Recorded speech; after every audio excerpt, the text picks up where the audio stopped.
Welcome back, beautiful tri-state area. You're listening to A Moment of Zen right here on 710 WOR, the voice of New York, iHeartRadio. I'm your host, Zen Sams. You're tuned in to the Clean Collective segment brought to you by Society Brands and Primal Life Organics.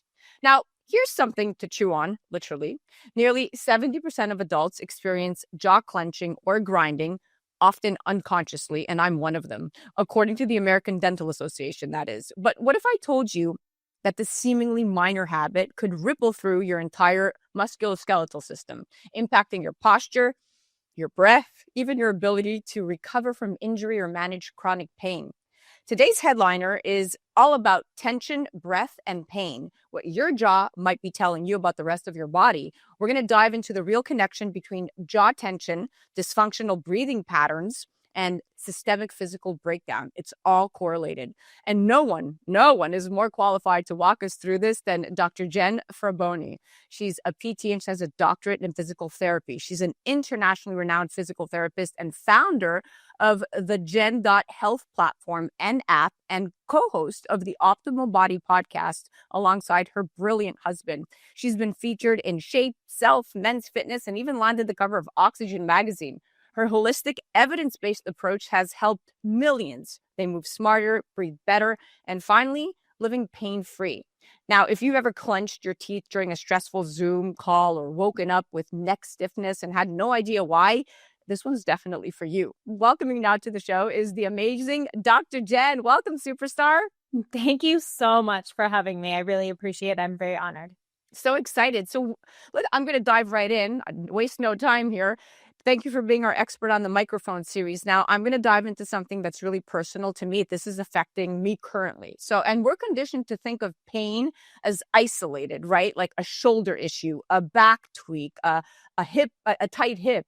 But as you often teach, the body is incredibly interconnected. From a physical therapy perspective, where does the jaw fit into that whole body map, and what makes it such a key player in alignment and tension? Well, first of all, we have to talk about pain in general. For a lot of us, pain is biopsychosocial, meaning that we have to address the body, but we have to address our psychology, what's going on with our mindset, and then we have to address our environment. So what's going on with us socially that could be impacting pain? And a lot of times we don't like to think about that, but pain is a messenger. So think of it like your stomach is growling.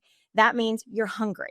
Your body feels pain. Your body feels tension. Your body feels tight. It's a messenger, and it's telling you something needs to be addressed or you're neglecting something. And when we start to think about it that way, we stop hopefully fearing pain so much. It doesn't become something that we're scared of, something that we want to avoid, something that we need to disappear right now, right away. But pain is a signal that is so important in the body, highly needed. It would be really detrimental if we didn't have the ability to feel pain. And it's something we get to respond to. So especially when it's coming from the jaw and the neck and that tension that starts to come on, let's start to think, what's happening in my life? How am I sleeping? Am I getting sleep?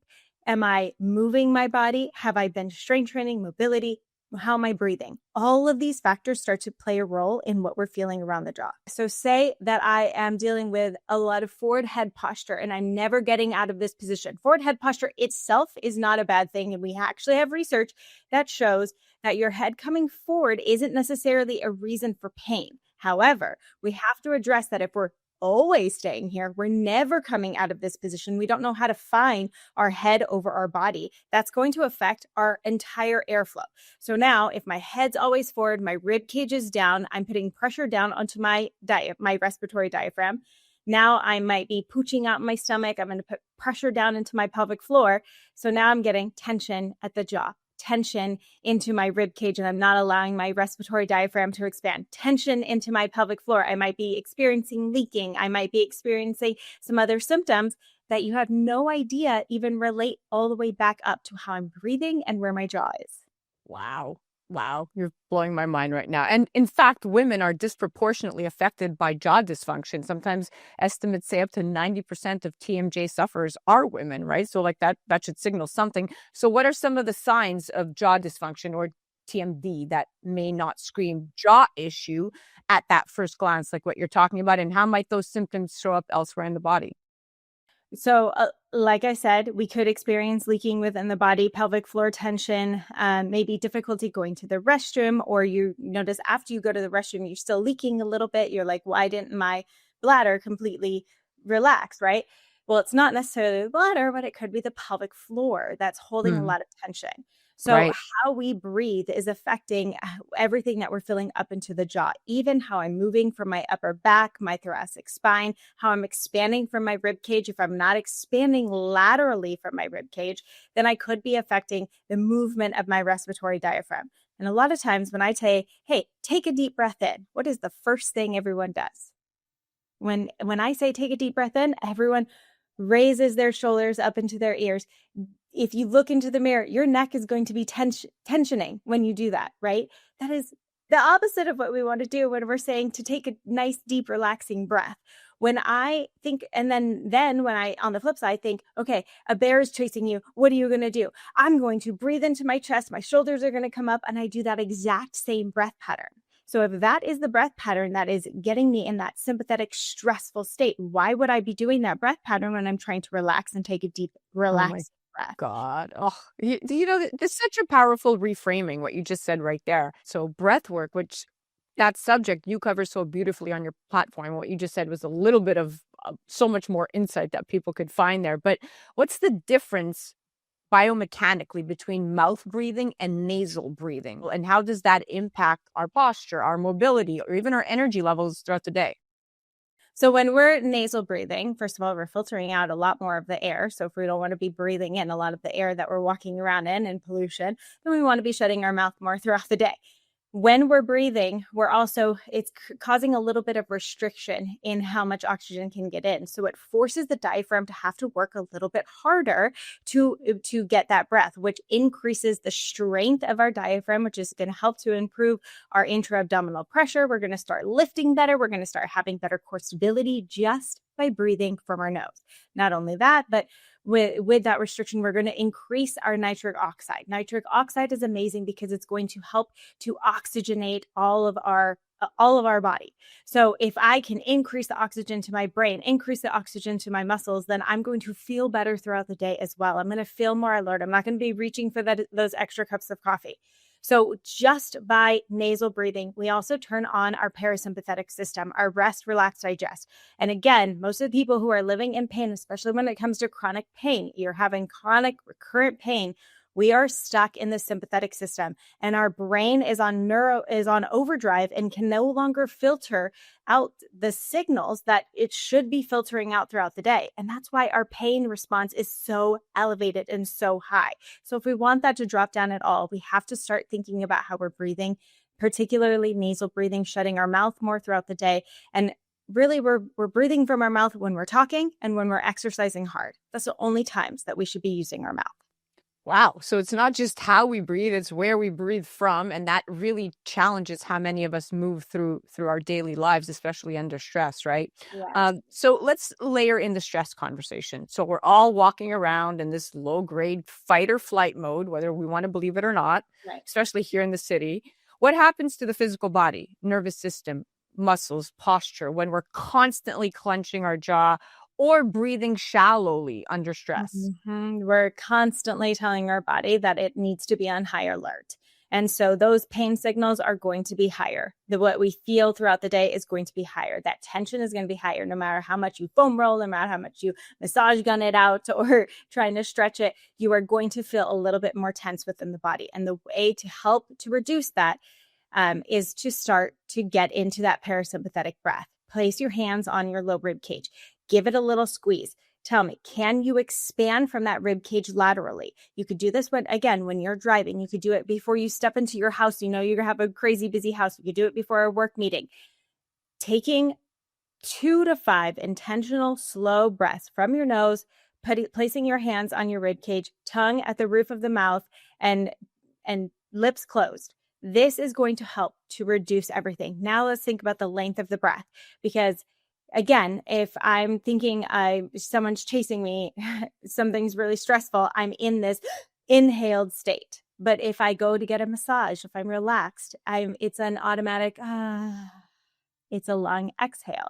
So the easiest hack as well is not just box breathing or what people might think about, but literally extending your exhale longer than your inhale will help to switch you into that parasympathetic rest relax system rather than being in that stressful state. That's all we have to do. Breathe from your nose, take a long relaxed inhale and then a longer relaxed exhale. And you're going to see how that automatically starts to shift that pain response. Yeah. You're right. It's wild to think that chronic pain could be the byproduct of unresolved tension when we're not even aware of it. Like, this is your body whispering before it starts to scream, kind of thing. Yes. And when you look at that chronic sympathetic activation, it's linked to muscle guarding, reduced breath depth, and altered movement. And these are studies that anyone could pull. Harvard Health 2022. I mean, there is a huge correlation there. So, this education is so important. Your work with athletes and moms and desk workers, are the patterns you notice in how lifestyle stress shows up in their bodies? Are there patterns there, and how things like jaw tension or even poor breath habits impact their ability to perform, whatever that performance is, or recover, or even stay pain-free? What patterns are you noticing? I mean, it all boils down to increased stress. So the moment that a lot of people, especially moms, when I'm dealing with moms, it's like, well, I don't have time for the pain. This pain is coming on and I'm feeling this, but I have to do this and I have to get to this. And all of a sudden, even just the way that they're talking about their pain and what they need to get back to in life starts to elevate. So imagine what's happening on the inside of the system. So we have to take a moment again. One, looking at posture, and not what posture should be, but what posture should be within your own body. So if I take my hands again on that lateral rib cage and I expand laterally, you will feel, if you do that, you start to automatically sit up, not from forcing your shoulders down and back. I hate that cue. But literally just from expanding that rib cage and getting more mobility along that rib cage, it stacks the body. So now I don't have as much tension along the upper traps, which lead into tension into the jaw. Again, if I can put my tongue at the roof of my mouth, slide that tongue back and relax what's happening in my jaw, then I don't have as much clicking going on and tension built into that TMJ area. So there's so much related to what we could be doing throughout the day in our bodies, starting from how we breathe, where we breathe from, and then listening to our own postural cues more so throughout the day. And that could be just rounding, extending, twisting in your chair. It doesn't even have to be some elaborate routine. But if we're doing little things throughout the day, that's going to make a huge impact. And that's what I see across the board, no matter who you are. We need to be doing a little bit more intentional, mindful movement, intentional, mindful breathing, where we're breathing from. And that's going to make a huge difference in our pain response. Now, we're almost out of time, but is there one myth or misunderstanding about chronic pain or movement that you wish more people knew, and what would it be? Adjustments, manipulations, and manual work are all so passionate. It's so great to provide some down regulation to the system because touch is valuable, and I will never disagree with that. However, it's not a fix. We are the fix for our own bodies, not someone else. I can help guide you into what I'm saying could be neglected, but I cannot magically fix you. I'm not a surgeon who's cutting something and changing something. So when I put my hands on you, whether it's an adjustment, whether it is a massage, whether it's a manual technique, it is literally adjusting the nervous system for that moment.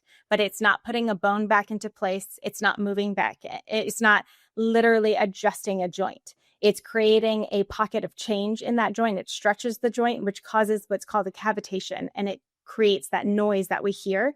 And that releases a lot of happy hormones into our body. So we feel really good. We think we made change, but it's literally just adjusting the nervous system. So if we continue to remember, there's no one magical fix from someone else, but it's what you do with your own body on a day-to-day basis that's going to make the biggest impact and give you the power back into your own hands to make the change that you need. Yeah, and I love what you're saying fits into that narrative and ethos of consistency, right? That's why physical therapy sessions are not a single one and done thing. They happen over the course of many months, sometimes, sometimes not even in just many months, but lifestyle changes that you continuously have to maintain and upkeep. So it's a hopeful and empowering note to end on, that pain isn't punishment, it's information. And Yes. I've learned so much. With the right tools, we can respond because it's a signal. So I love what you just said. Thank you.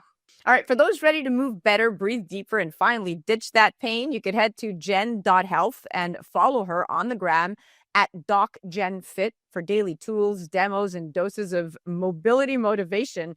And of course, you can stream the Optimal Body podcast for even deeper dives with Jen and her husband as they decode the science of movement for everyday life. It's a great, great, great podcast.